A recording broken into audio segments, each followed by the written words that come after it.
Mimpi tembus jurnal internasional CUSAT Scopus. Tapi bingung harus mulai dari mana. Prosesnya memang kelihatan rumit dan bahkan sedikit menakutkan, ya, apalagi untuk mahasiswa atau dosen yang baru mulai. Tapi tenang, saya juga pernah ada di posisi itu. Dalam 3 menit ke depan, saya akan bongkar 5 langkah awal paling krusial supaya kamu nggak lagi bingung dan siap menulis naskah untuk jurnal internasional bereputasi tinggi. Langkah pertama, tentukan topik dan perkuat fondasi riset.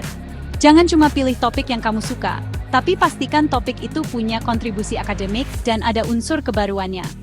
Caranya, hubungkan isu lokal yang kamu teliti ke isu global yang lagi hangat dibahas di dunia penelitian. Lakukan kajian literatur yang mendalam, pakai sumber-sumber terpercaya kayak Scopus atau Web of Science. Pastikan risetmu benar-benar mengisi celah pengetahuan yang ada.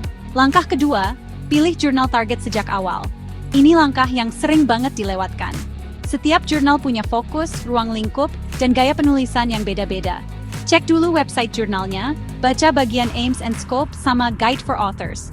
Dengan begitu, kamu bisa menyesuaikan format tulisan, gaya sitasi, sampai kedalaman analisis sesuai keinginan jurnal tersebut. Percaya deh, ini bakal sangat meningkatkan peluang naskah kamu tembus review awal editor.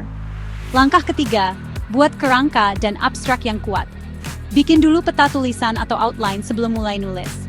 Kerangka standar biasanya pakai struktur IMRAD, Introduction, Method, Results, and Discussion.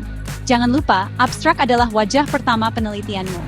Bikin abstrak yang singkat, jelas maksimal 250 kata, yang sudah mencakup tujuan, metode, hasil utama, dan kesimpulan. Abstrak yang kuat bikin editor dan pembaca langsung tertarik. Langkah keempat, tulis naskah dengan referensi berkualitas. Saat nulis draft pertama, fokus ke substansi dan argumen yang kuat.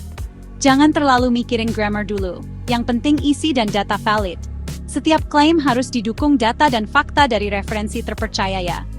Minimal pakai 20 referensi dari jurnal yang setara atau bahkan lebih baik dari jurnal tujuan kamu. Gunakan aplikasi manajemen referensi seperti Mendeley atau Zotero, supaya kutipan dan daftar pustaka tetap rapi dan konsisten. Langkah kelima, bahasa dan editing adalah kunci. Jurnal internasional punya standar bahasa Inggris akademik yang tinggi banget. Naskah yang bagus secara substansi bisa aja langsung ditolak kalau bahasanya bikin bingung. Setelah draft selesai, lakukan editing dan proofreading berkali-kali. Manfaatkan tools seperti Grammarly atau kalau perlu, minta bantuan proofreader profesional. Tulisan yang rapi dan bebas salah itu menunjukkan kredibilitas kamu sebagai peneliti. Jadi, itulah 5 langkah awal perkuat fondasi riset. Pilih jurnal target, buat kerangka dan abstrak, tulis dengan referensi berkualitas, dan poles dengan bahasa yang sempurna. Memang nggak mudah, tapi dengan persiapan matang, jalan menuju publikasi internasional bereputasi tinggi jadi lebih jelas. Jangan takut ditolak, teruslah mencoba. Menurut kamu, langkah mana yang paling menantang? Tulis di kolom komentar ya, like, share, dan subscribe jika video ini bermanfaat untuk Anda. Sampai jumpa di video berikutnya.